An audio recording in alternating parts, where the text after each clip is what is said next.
O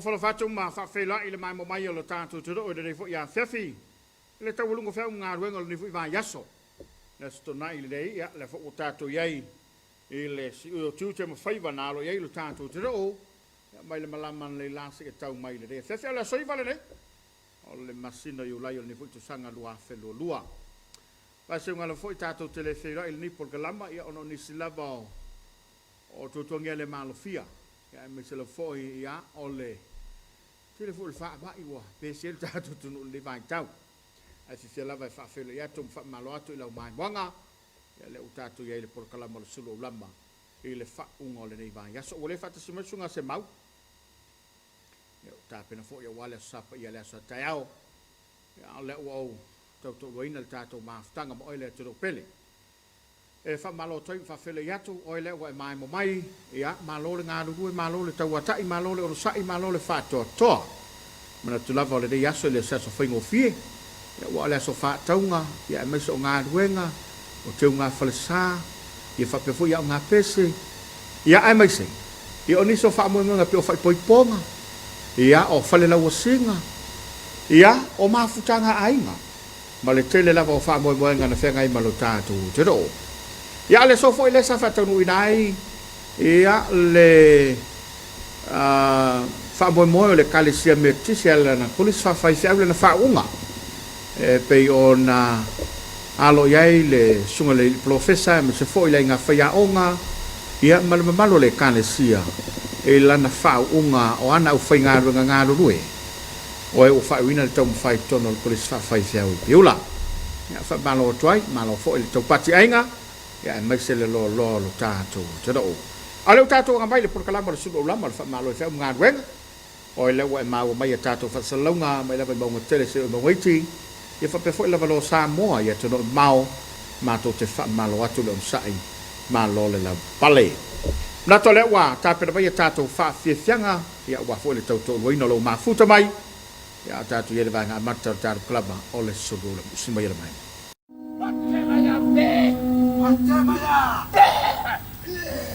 Kama titonga tu iwavau tu yapai nukunonu nukolopa o sera o mai uma tau mahama kau ya pe kau ya bate pai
Samoa. Olo e malo ko, e malo kau.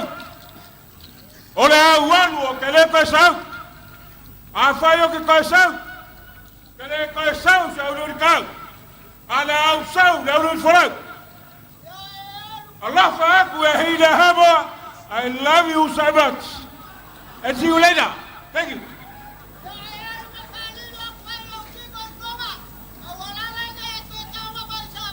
Yo! Sound!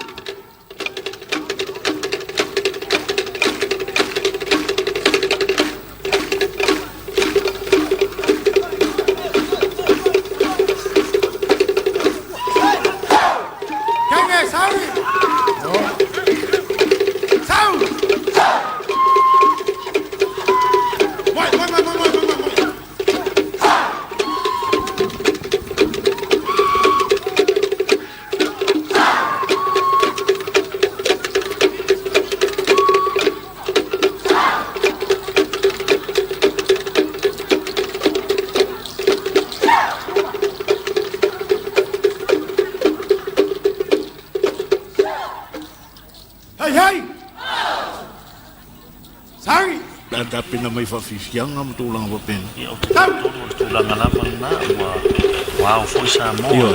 I le tala lei e whapena foi. Ia tunu o tōma ia re tō iai lava. Momo pia i maro i rua ia. E nofo whelwhani ia peo na iai le te mlei. Ia foi peo le tāke mui mawina foi. Ia fio mai foi o le mai estete o tōma ma na wasof. Ia e mori mawina foi le limas whotau sama maro tuto tasa o Samoa.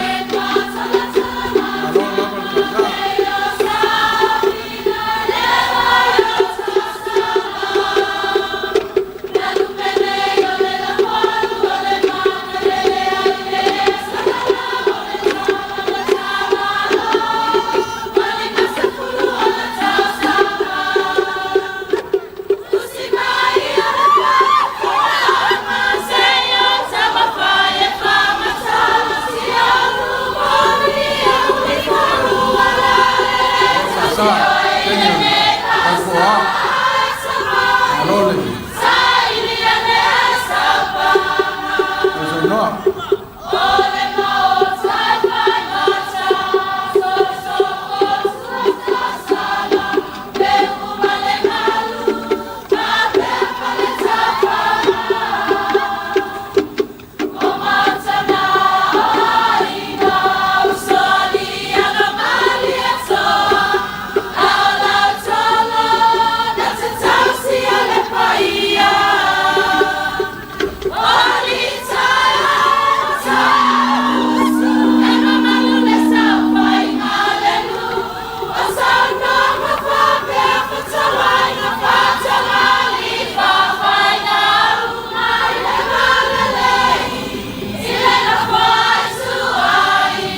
America,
Ile tali mai o tātou whasalalunga le rei Afiafi, ia ele yani mea te tele na tupu tonu tātou te rau, ele rei voi mā yaso, ia en mesela foi ia o le tātou televisionei, se e vangana lava niso wha moenga, e pene i fontanga whale kansia, a komiti, ia, whape foi ia le wha moe peo nalo iai, ia le kolis whawhaifi au malua, ia, te nane foi ia o tofinga, sa whengai mungtanga, wenga mpulenga, ile nei foi va yaso fa malo toai ile la lower fontele ya mai se foi ta po nga tabale kale sem lo fa komiti ia fa pe foi e fionga i takotoina ia te nane ia le malo la fa nga donga tulanga fa lupe fa malo le tautuolotu fa malo le tautua mal fa mesili mole tua malana fiau malanga wenga se fila vai ole stonai o tape nga lava masani ai o tatu tudo ya wale ngatu le sapa ia taiao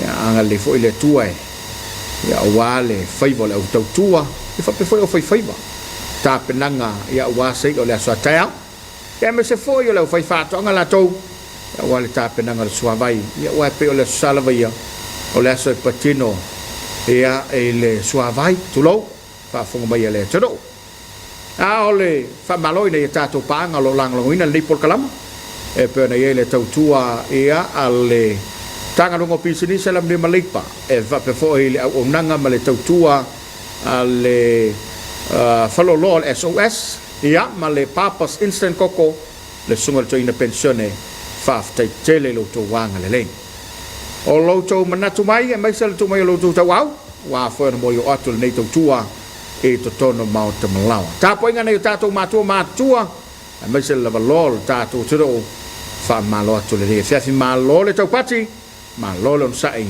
malo le fato toa a leu tapena mai tātou whawhiwhianga na Suluaulama o wale tau tolu ina im se vai for tā klama o le rei Afiafi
Ia ele whangaloina le Tapuaiga nei o tātou mātua pensione. Ia e maise le au mātua o le tātou o tura o. Ia wa i lātou ia o lea e a whai o na e manu whaiva o le tura o. Wa o le lātou Tapuaiga whai pēr. I le au ma le pō ia e maise le whoi. Ia o le tū whapūlu banga. A walo tātou wa whengai ma le tapau sile langi. Ia mātou talo lava ina ia whafololo tu soi fua. Ia e whamalo whoi le taliti ngā. Ia i mai o le tino, ia ua o tu soi fo o mātu tua. Whawhele foi wha malo atu i nei tūpuranga talavou, ma nei whanawiti, ia mā lo lava le onsa. Mna to nisa whia ngai mā onga fo i e astona. Ia o nisi nasa maua lau lau e, anga le leima soso nei mātua. Ia o nisi fo, ia o le nā lava sa whaina o, mā lo whaaftai, mā lo atu le onsai.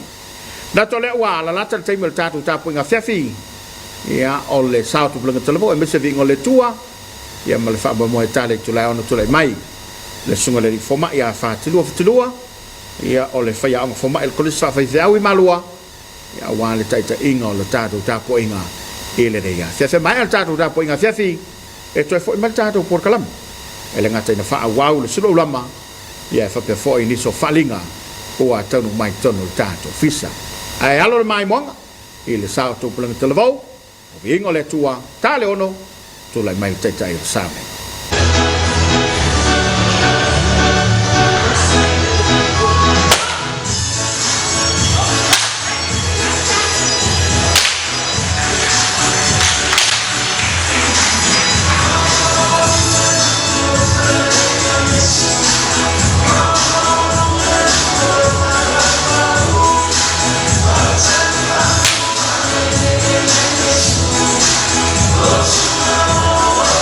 Yes.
Tātou Tapuaiga I le tua. Whapei o nā alofa mai o le tamā I a te au. Whapea lava na o alofa atu I a te utou. A whaitou te tausia o polo a inga. O na tū mauleo o tou I lo alofa. O la upolo inga le nei I o tou fea alofani. E o no alofa atu I a te utou. Tātou te talo.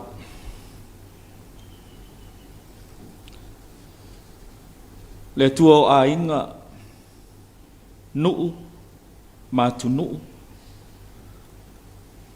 Ua mapu wifo tangata mai fe au matiu te whaatino le nei aso. Tai nani leo le whaai ungo le nei vai aso. O mō maria te fo I le malama lama maona lava singa.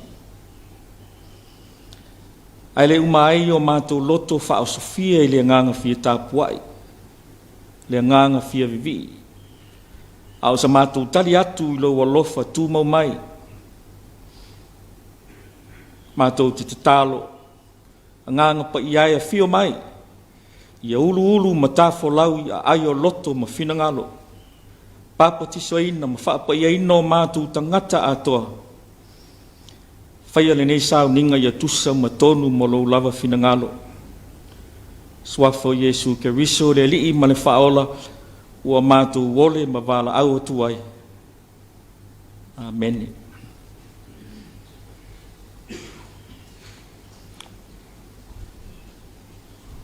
Waitawino le tuspa ia. Tusfilfilio le nei aso, le nei afiafi tusai ma le whaasinonga le tusi whaitau aso. Tusi a e Peru matau pa sifulu tolu. Au te whaitawina le whai mua se whaangata le whai koe ono. E Peru sifulu tolu. Whai mua se o le ono. Whaafonga maia, a whionga pa ia lo tātou atua. Ia tū mau le whea alofani o le auso. Aua le ngalo le alofa I tangata ese. Aua o lea ua talia ai e isi o a ngelu malelei loa. Ia manatua e ua nono tia. Peisia I ua nono tia o tau whaatasi mai lātou. Ia manatua fo I e ua anga le anga ina. Aua o loo I le tino fo I o tau. Ia wha amamaluina le wha I poiponga e tangata uma. O le moenga fo I o le urunga lii. Ia le aiso na le anga. Aua e wha amasinoina e le atua. O e whaita anga ma e muri lulua. Ia unoa o tau a mio ma le mata pea pea. Ia ngata ia o tau manao I me ua ia te o tau. Aua ua whetalai mai o ia. O te le tu ua lava oe. O te le tu la fua I lava ia te oe. O le mea lea tātou te mawhai ai o na whai atu ma le lotu tele. O le alii o loo whesoa soani ia. O te le whewhe lava I se mea e whai e tangata ia te au. Amunua mai le tua I le whaitauina o ana whiang pa ia. Tu mau ia te ia le vi inga ma le mana. Whaavavau lava. Amen.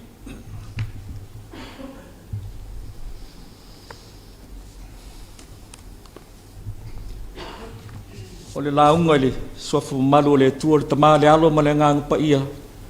Amen. Mau le matua o le launga le tusi sa whaitauina. E Peru se furutolu. Ia o whaonga ina si fasi whai upu. Si fasi vaengo le whai upu. Whapelo na whaitauina. Ia tu mau le whealo whani.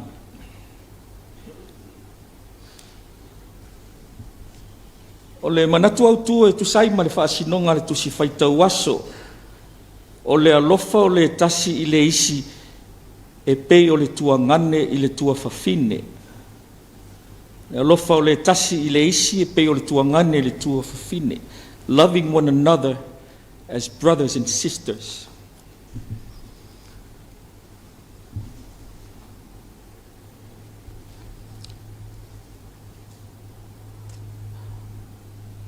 O le alofa, o le afa le whawhau ai, wā whesotai, o whai ai tu tonu o ainga, mafutanga, maso saiete. Tainane lea, e pe o sa finga ia, e le ni whaola mo le ainga o le atua. Le mori mau iai le whai evangeli o iane ina ua whetalai Jesu i lona au so a whai to te tausia o polo inga. Na tu mau lea o tau lo ua lofa. Peo na o tausia polo inga lo tama ma o tu mau lo na lofa. O la o polo inga le nei. Ia o tau whialo fani e peo na o ua lofa atu ia te o tau. Au se tamu whainga lea e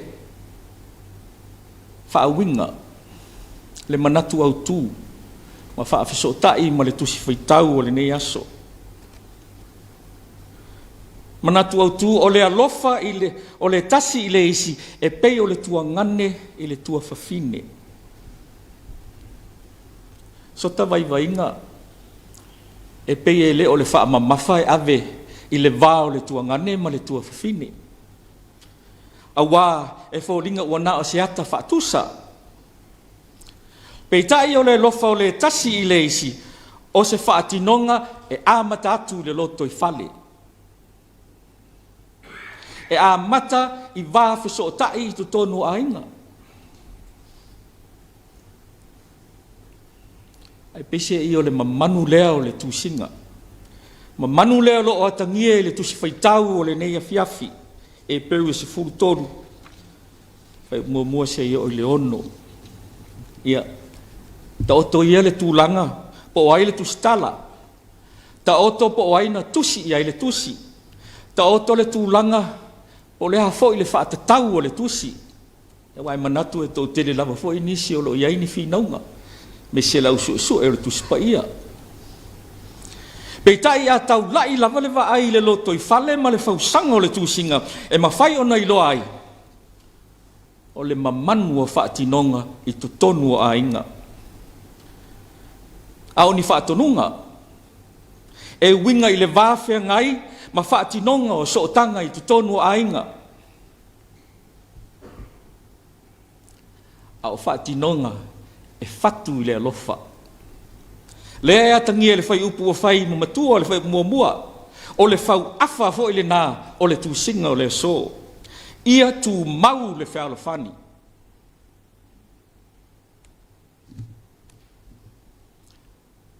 A o le whai alofani, e a mata na whaatino le tari mālo. I le whai upu e lua, e whaafesa o se tasi, tusa pe māsani pe tangata esi. Au ia tupu ai se langona e pei lava le tusitala e malama ina mai loa le leia le tusitala tala e winga ia apera amo lona tali o Isaako lona to o Sarai awa foi o apera amo o le whaatai lea o le tangata e tali malo o le tali malo apera amo i tangata ese na mauai lona suli o Isaako mai a Sarai lona to lua. Pese ila ele manato le tusitala o le tasi leo whaatinonga o le alofa. Tali malo ma le tali ruma whale. I so e se tangata.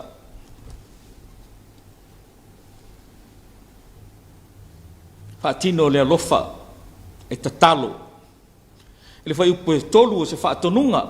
Whaatonunga ia manatua e ua noa tia maanga le angaina. A o le manatua ina e whaatino le soifua tatalo. E tatalo ina ua manatua, e manatua ina ua tatalo.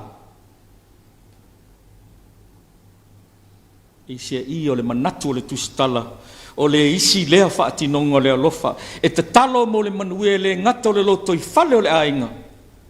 Ai mota ngata lau tele. Ai laua lunga le finangalo, le manatu o le tusitala. O e o lo tau mia. o e o lo sawa ina manono tia i tu tonu o le society. E whaatino le alofa i le whaata ua o whea ngainga o sia. Whai upoe whao se whaatonunga. Whaatonunga ina ia whaata ua ina whea ngainga o sia i tu tonu a inga. O le whea ngainga e osi le alofa e tu mau le atua. Anau mati le alofa. No ia leo whea ngainga o sia. O na tupu leo le whaitaanga, tupu le murilua. Sa wanga e tupu i tu tonu a inga. Ai nau mati le alofa ina ua alu ese mai le atua. Ua le tu mau i le atua.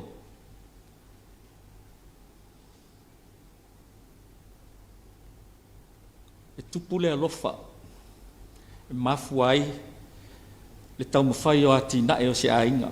Le whai upo e lima se o le ono e wha manatu mai ai. Le tāua o sa ilinga manuia. I mea e mana o ai. Sa ilinga manuia mo a inga ma whanau. O se mea le lei. Peitai.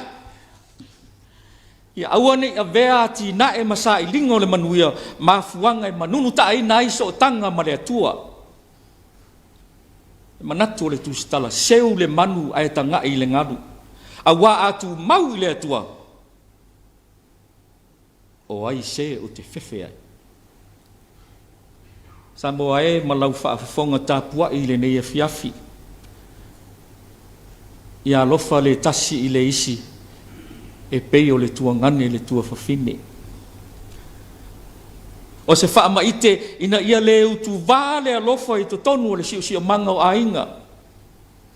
O se whaamanatu ina ia tu mau pea i le atua. A wā atu mau le atua.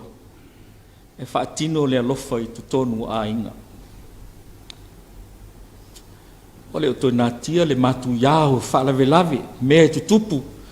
Tonu o si o tātou o tunu o si o manga o ainga, o sauanga, o misa.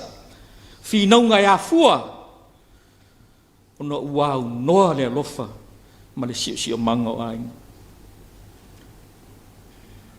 Whaamanatu le nei Afiafi. E tumu le alofa, pe atu mau le atua. O le mea mautinoa, a mawaa ma le lei le loto i fale o le ainga. O le nofo whialu fani fo ile nā. Ma le mau poponga so o se so sa iete, whai ngā nuu, e ka le sia, ma le atunu. E le whapela le wingo le manatu e turi a pua i lava, le tuto o tasi o le tangata. Peitai o le manatu, o le lei ma le mau poponga le society e fatu atu i tu tonu a inga. O le whaasino manga fo i le nā o le society e a matamea tu tonu a inga. Tu tonu a inga ua tū mau ai le atua. So tua lalo, a walau whaafonga Tapuaiga Samoa i le nei Afiafi. Me se lau fo i le vaitau o le Komiti. Le ngata i leo le alu pe i luma o le afianga o le soifua o tangata. Tai nani o le siu manga ono o le swinga o le tau. Wha le lave wha le natura. Tau o misa o vai a inga. Wha tāua le siu manga o a inga. Lo tātou lava lo toi fale. A le lei ma mau popo le lo toi fale i o nā tinae. Le soifua malo ina o le soifua o ina. O se whaavae le lei fo i le nā, o so o tanga i te tonu o so sa iete, tainane. O so o tanga ma isi whai ngā malo, ma whafo atu o lo tātou so sa iete. Le whatua nā mea uma, ia tū mau i le atua. O le whaasino manga le nā, mo i tātou, le whaatino ai le nofo whialo whani o tātou tangata. Yesu ke riso lava. Whaatinonga leo le alofa o le atua mō na tangata. Na tū mau i lona tamā. E ui le matuitui, mati ngā le sātau. O lona maliu ma lona toi soifua mai, nai le tuunga mau ma le oti. E le ngata ua tongi o lai nai le lalolangi. Ua mau ai e tangata, le avanoa I le ola e whaavavau. Tu mau ia te ia le vi inga mo le mana e whaavavau lava. Amen.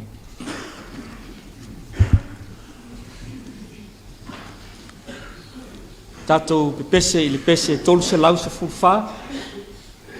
Tolu se lau se fulwha le pese tātou te pese ai.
Tātou te talo.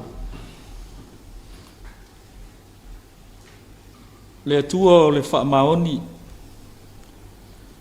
le atua o le alofa tūnoa, ma le alofa muti vale o malawa. O tala mai e le langi lo mamalu o whaalia fo'i e le vānimo ngā luenga o ao. I le ua mātou moli mawina lo whaamaoni, I lo alofa tū mau mai, I lo alofa whai pea I le aso ma le aso, I le apo ma le apo. Mātou te whaafetai le li ie mo si o mātou atunu o Samoa, mo whai mo mātou tofi. Whaafetai mo ala ngā manuia ese o lo maua mai ai whisoaswani, mo tangata lautele. Ai meise o nei taimi le whenga iai ma le COVID, tai nani I leo whisuia inga o le tau, a whianga ese o le ola le leio o tangata. Pi ia lau fio ngā luenga li I matamaitai leo, tai nani leo li I matamaitai fō mai o le fui mū, so se matata, o so se au nanga o lo tautua ina le soifua manuia, tangata nuu o Samoa. Whaafetai mo le au nanga le EFKS TV, ua mawhai ai o na mātou whai lotu whaatasi I mawhutanga o ainga, o nai tamā ma tina mātutua, o so se tangata o mawhai o na whaafonga mai, mai mo Tapuai mai i le nei a vanoa. E ui ai ina vala i no foanga.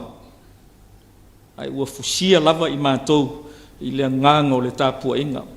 Fai lava lea ma vi ingo lau a fio. A vitai mo lau tusipaia. Ua fai masulu i o mātou vai. Ai le ngata i leo lo wanganga paia ua fai lava lea ma fisoa soani sili. I teimi taunga le muai ma teimi fo i le taunga le muai. Ai whapito ngafa le nganga whawhitai ona o Yesu Keriso. E ui ina winga whaatasi ma le tamaa. Ai na wha maulalo e ia o ia lava. Na ia ana se ia o lava i le sa tauro. O lona maliu ma lona toi soi fua mai le oti ma le tuunga mau. Ua matu sao ai nei ma o maalie ai sapi langi soi fua. Ma loa fua i lau ua maua. Whaafitai alofa, whaafitai pule. Tu mau watu de vi inga ma le whaane tanga o lau a fio. Whaavavau. Le tua o le whaamasinonga tonu. Panga lava lea. Se o mata lava o maasiasi. A wao i mātou lava o le fotu o le anga maasisei. O le mātou wola whaatuatua ma le whaamaoni. O tele na whaatae alunga. O le ola au auna ma o foina mo isi. O whaatumutumu lima o na whai. O mātou vai, whaatino le alofa i le ngata o tutonu o ainga. O le vāwhiso tai ai ma isi o le sosaiete. Mātou te wala au le ali ie. A vea le toto pa ia na whaamalingi ino Yesu Keriso. Whaamamaina le pisi o mātou wangasala. Awa o mai pēa lau e fio.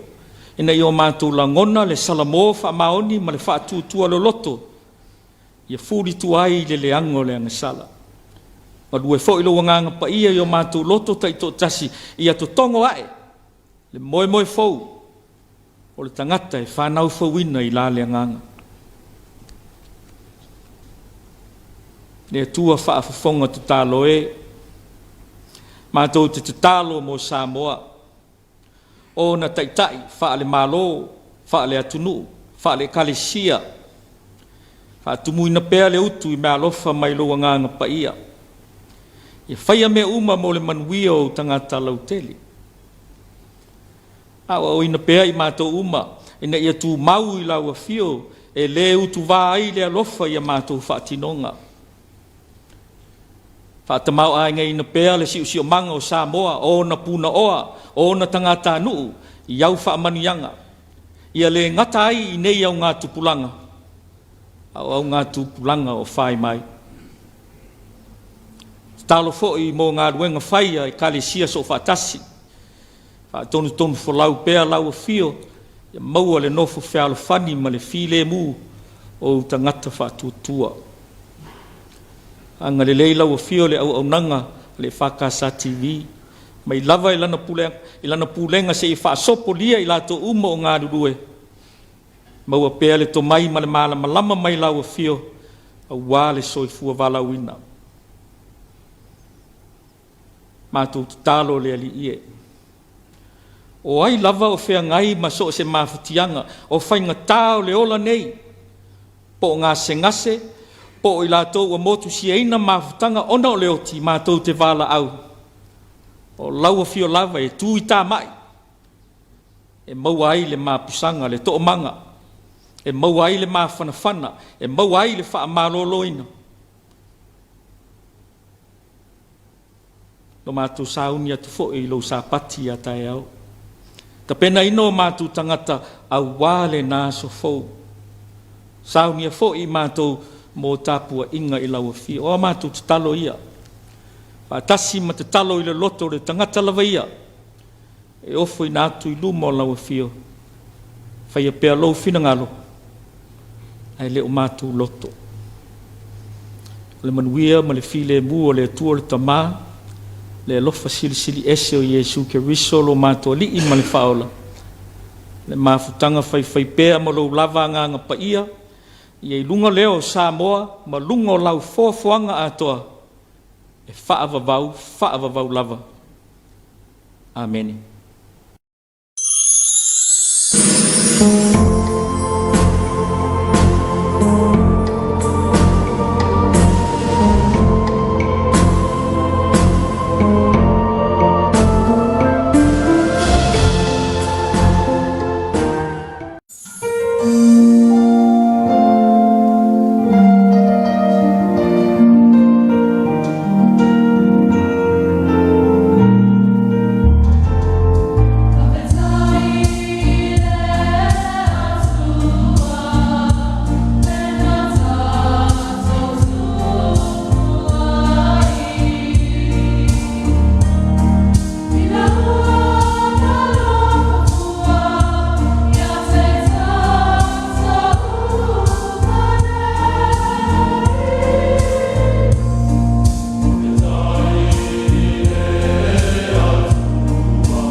au fe lele wa pafunga le a pe o pe fai le fai le seu ngongo ma o malama fo i lungalu ma ite le lau me le masa i le fa le tala le lei e pe na pa ta pena ia il kolis fa vai i malua e le tai nga le sunga le fa yang fo mai le sunga Dr. Fatilua e fa malo toi mo le ta pena nga fa le nganga ia wale fa funga ba wale kalisia ma le todo fai le ma vingo le tua talo lava ina ia tu mau pela na fa unga ia mai se ia ole ta mau ainga ila sunga fo mai ia wale autowina o to le tala le ile malis so sonia ile fola ina le finangalo le tua tele ni nganga man maloina mo le tua malona finangalo fa malo tfo sunga le pule ia malkolis fa fa ia o malua a le wa ta pena mai ta to falinga ia wale lo silfel malo le todo ia pe ona yai ile ne ya se mai ta to falinga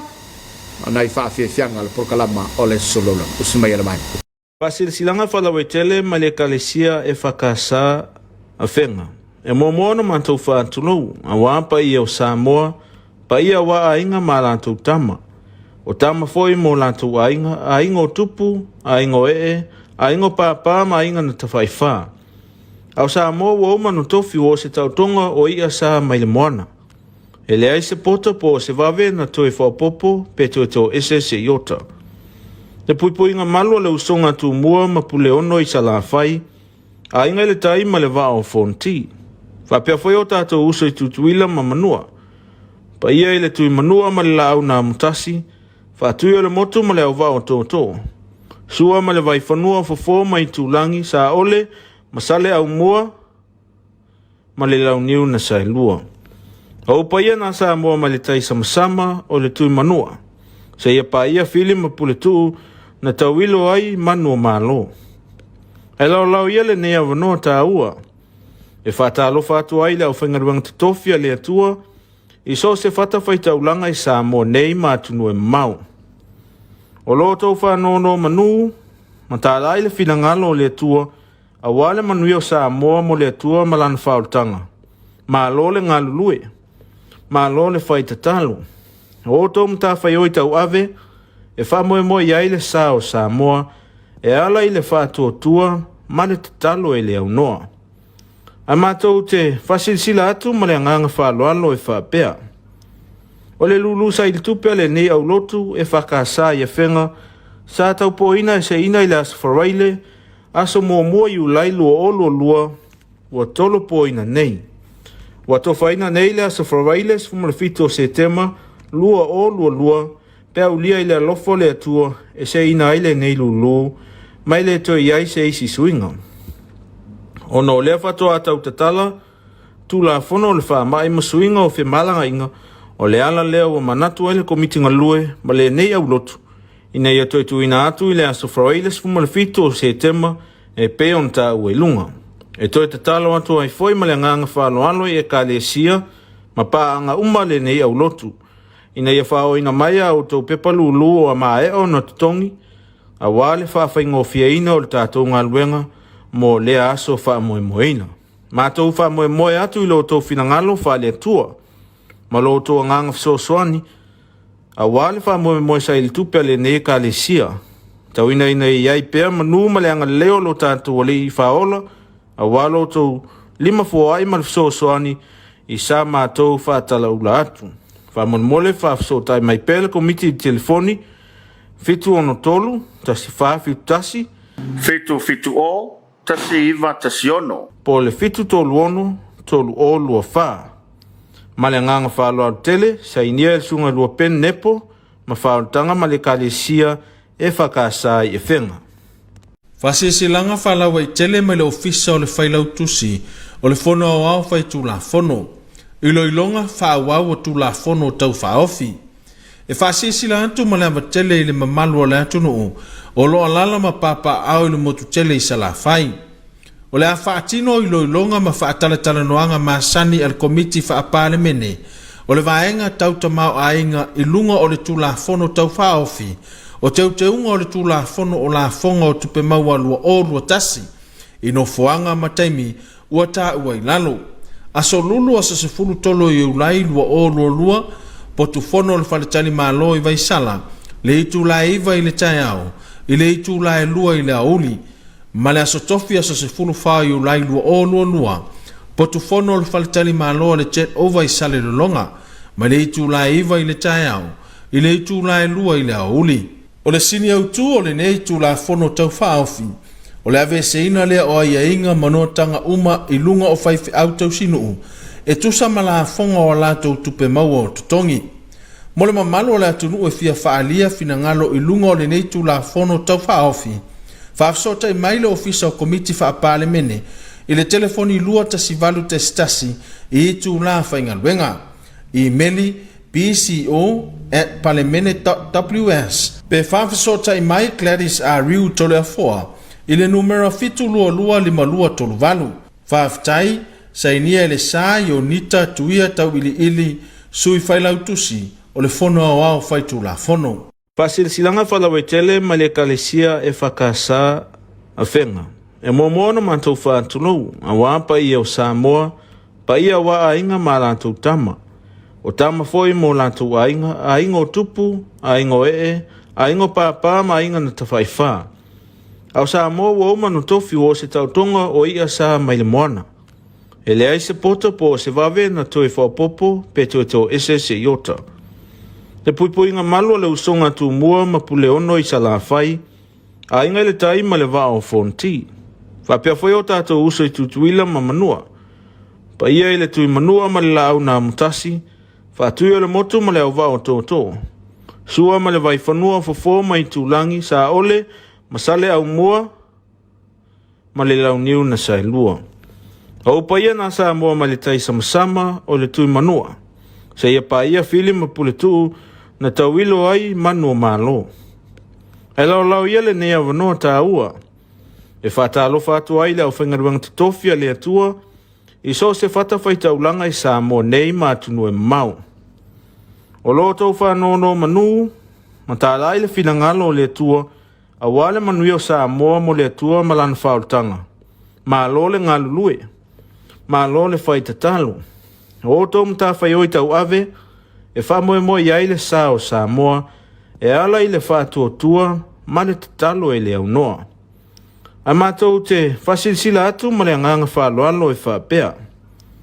O le lulu sa I le tupe le nei au lotu e whakasa I a whenga, sa tau po ina e se ina I le aswharaile, aso mua I ulai lua o lua, ua tolo po ina nei. Ua tofa ina nei le aswharaile sfuma le fito se tema, lua o lua, pea ulia I le alofo le atua, e se ina ai le nei lulu, mai le to iai se isi suinga. Ono lea whatoa atau tatala, tu la fono le wha mai masuinga o whemalanga inga, o le ala lea o manatu ele komiti ngalue, ma le nei au lotu. Ina ia toi tuina atu I le aso frailes fuma le fito o se tema, e peon ta ue lunga. E toi tatalo atu ai foi ma le nganga whaaloalo e ka le sia, ma pa anga uma le nei au lotu. Ina ia whao ina maia o tau pepalu luo a mae o na tutongi, a wale whawhaingo fia ina o le tātou ngaluenga, mo le aso wha moe moeina. Mātou wha moe moe atu I lo tau finangalo wha le tua. Ma lo tau nganga fsoswani. A wale wha moe moe sa ili tupe le ne ka le sia. Tau ina iai pēr manu ma le anga leo lo tātou wale I whaola. A walo tau lima fua ai ma le fsoswani I sa mātou wha tala ula atu. Wha mon mole wha fsotai mai pēle komiti telefoni. Fitu ono tolu, tasi wha fitu tasi. Fitu o. Tasi iwa tasi ono. Po le fitu tolu ono, tolu o lua wha. Ma le nganga wha loa tele, sa inia el sunga lua pen nepo, ma wha tanga ma le kalesia e whakasa I e whenga.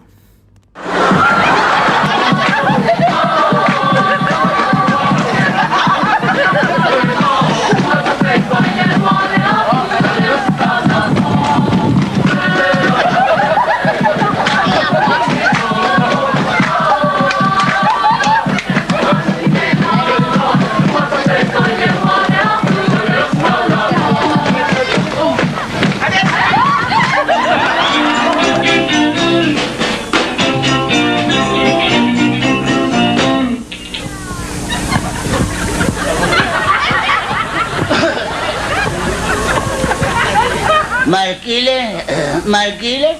Wow! Markile. Alam mo wa so nga umaya ka. Kaya na nga le. Kau faya ko lang supuesi.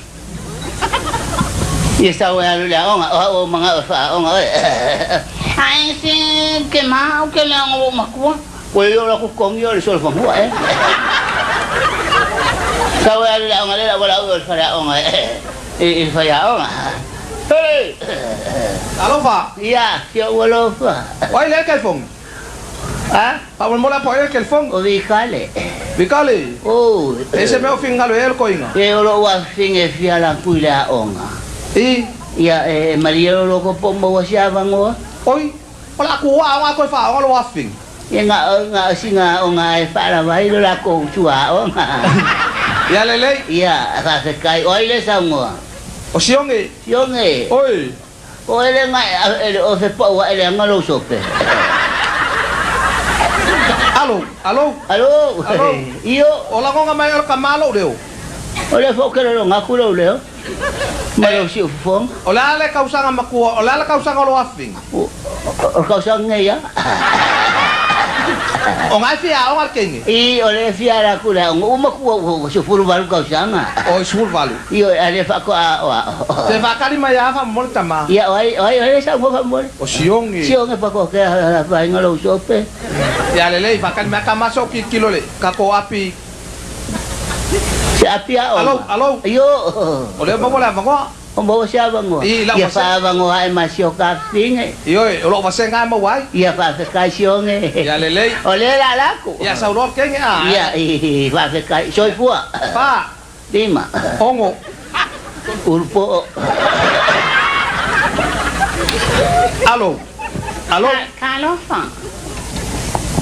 Siang ila me ke verso fa ya. Kalo fa. Malo. Ngapala mo ka ma. O ela ka bili melo kama. Ola ko inga. O ela nga pala umaya. Wangi o. O wefa. Wefa. So mai dum. Bayo. Kwa ke dingi fali ha ho. Bayo le pepa. Ya. Ole wa kumu a. Ai ala olo wanga ngai. Langa pala umay ko inga. Yo inga. Wala may ngit kaya ngawo man ang supwes. Ole la nga. Nga o ya le la bangol baseng. Seka sao. Yo. Ka in. Wefa. Si wiki fa pinga. Ola kisa we ka nga pele mga ko nga binga nga kifa ali dia mai ko. Ya o ke kalang wasa o ko ala sungai pa ya o. Ya. Wa bo ma ke o. Ame ala nga ma. Ya la nga ma mo fa si o makuo. Ya? Wala nga ma fa si o makuo. Ya bayo we. Alo ke ba pika ke pus. Ya. Eso ko luo. Wefa. Mai o ya ke ka ma kwa o wefa o kwa ngai. Ai nga o ni king. Ya bayo. Ke longa ko dula sanga o ka ma o kinga. Le ai fa wal mele nga le ngau. O ka de kula ko inga. Le o mo wala ma ko. Ma nga yo lo maste. Wefa. Se we ke sa mo winga fa. Le o lo la ka ba ngo. O lo king ki ya o fa ya. Yo le tilo ha. Au ka ilo. Wefa. Ya o faina so ko pele ya. Ai. Wa ole. Le ai. Ya. Ola winga la kala. Ola ka ki kilo ale. Yo ai fa kulan po pesa wo. Ese ngalo au le. Wefa. Pa ka. Almangong yo le fangule o lo. Wefa. Ya. Fa taiwa wa sau. Ya. Ya. Fa taiwa sau. Ya. Lo wanga nga. Ko ese alo wanga ngale wa ya bai lo. Ya. Mo sa wo ki fia nga le piwo ko ko.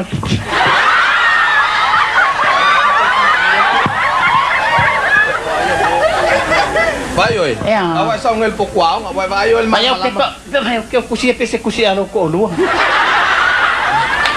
Le ay kusi le. Wow, e ke sa ngei. Ola sa ngel ka le oi. O la ele ya wo. Yo, nga le ngwa masinga. Ke le ngala alo le malo. Le ai o ka le avangwa le ofisa. Ale me silinga fia. Ka nga fa ka yo le mo wolo mo. Ya le nga ke la ale fa la fa kan. Yo. Al melanga, vai o wefa. Kau ngai kau ko nga ma or ka sing. Yo kilong. Wefa. Kailo ka era kailo missing ya oi. Ola lo kama. Ala sai folo kama nang kol ma oi. Oi. Ang lilan ka ya. Engo ko ngang. Ha? Afia ko fa ko nga ko lima ya. Olong ko rula o fa nga o wefa ma. Oi ya, ma ngedi. Ma ngedi. Ya vai oi. Lau kala sawa ya ki oi. Ya. Ya wa vai oi. Ya ke lo le lo ka kal ngo a. Ol benga ngale ngo manga ke saule a. Yo en nga ngo ke saule. Kwa a ngale a. Kwa wa ngai kal ngo so ifu. Ai, lo nga. Ya. Danga wala ka kai mo. Ele se lo. Wefa, se kama ngongi lo ulu. Ai sau ka fa ma mai a. Ola ai anu ya. Le la wal. Pa pia wa sau ka pelo. Le ai le la wal. Se ka sa. Kau ko nga ma ol vasenga. Ah. Yo ai. Oke polisi ne ka. Ah, oke lo fa ya. Ke no fo ya o sumi.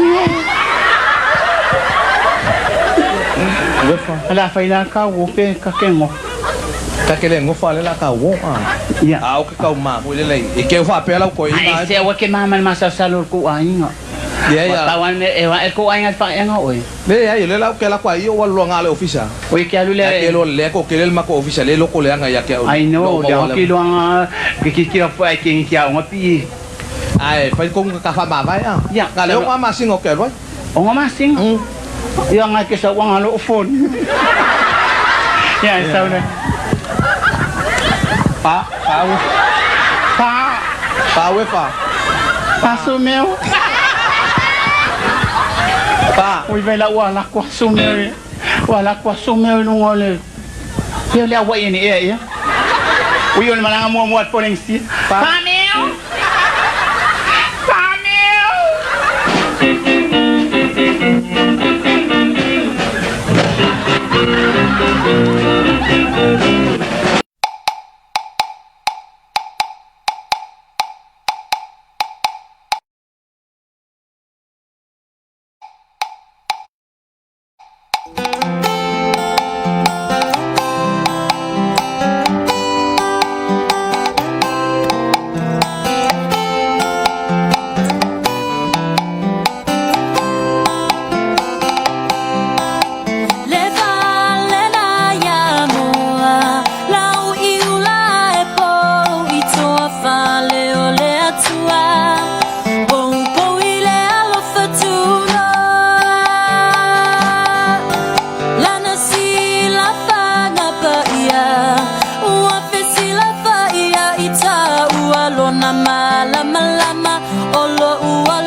Mali.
Ya, mana tu lau fita fa fonga mana mai mo mai o tele le fita le noama.